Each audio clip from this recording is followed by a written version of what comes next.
I wasn't planning on doing a video tonight. I was just here practicing for a match that we got tomorrow night. And whenever I have a malfunction, I gotta show this because this is unbelievable. Tonight I was just shooting my SIG P220 45, no problems with that.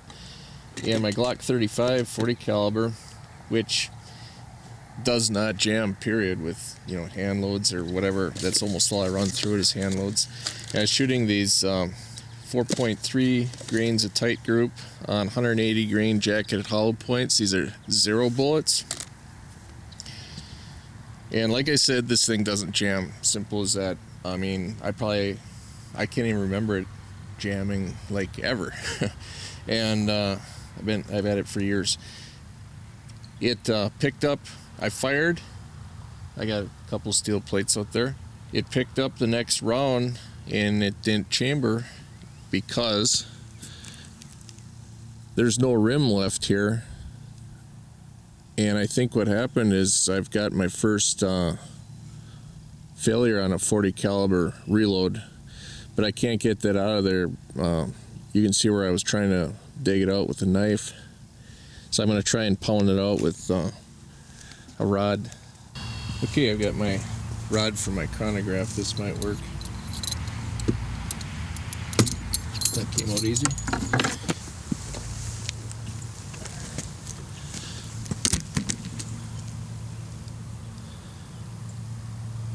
Boy, that's weird.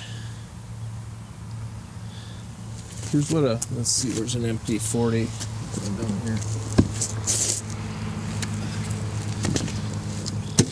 Here's what a normal rim looks like on a 40. And you can see how this is compressed.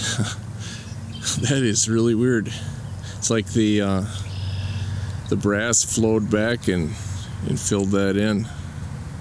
I guess that would be considered a case head separation. Actually, you can see it right there.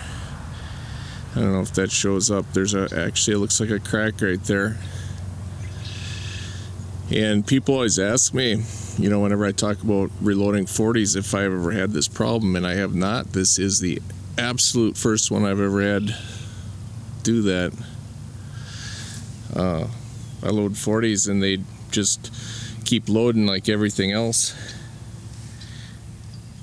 Winchester 40 Smith & Wesson, that's probably a Winchester white box brass. This one's a Federal, but still, I've never seen anything like that. Just something interesting. Let's see how it shoots now. The barrel looks good. You know, now that I think of it, looking at that thing, I'll bet you that's one that failed before. And you know, when I punch them out, I don't look at them close enough. I'll bet you that thing was bulged out or damaged, and when I reloaded it, it went through the sizing die, and that's probably when it flowed that brass back and kind of closed in that rim, because it would feed off the magazine just fine. It just went extract, and really that was the only problem. So I think that's what happened.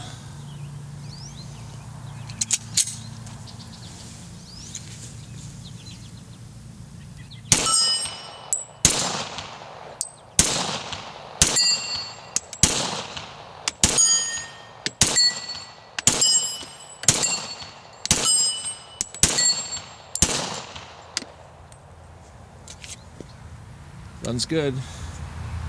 I've got a 10-inch and an 8-inch plate there at 25. I just brought 2 along to keep things light, you know, after work stuff.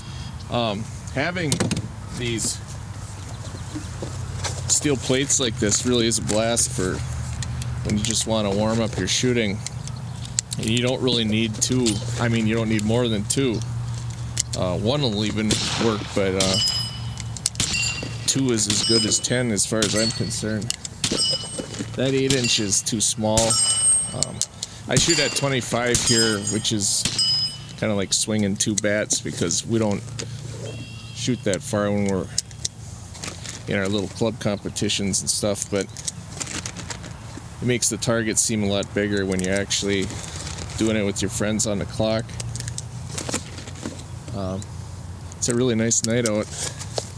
Like I said, I wasn't planning on doing a video, but hey, as long as you're here now, let's just do a little bit of shooting.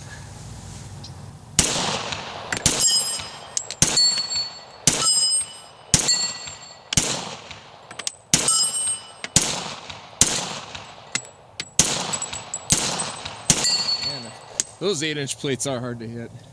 The 10-inch is a lot easier. These Zero brand 180 grain bullets are hard to get now. When you back order them, it can take a year, especially for like 9mm. The 40s aren't so bad. I get these because I like to load them in the 10mm, because then you can load them as hot as you want. And they're very accurate bullets. Let's take a few more and then I'll let you go. I keep hitting the target stands. When we compete, that counts if you see the plate move. Actually, that's good for double points.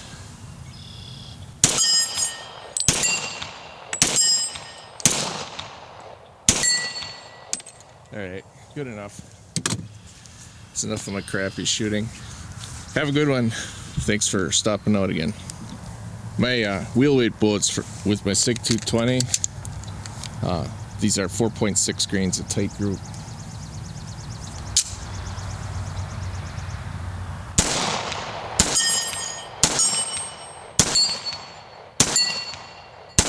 As always, time at the range is more fun when you guys come along, so thanks a lot for watching.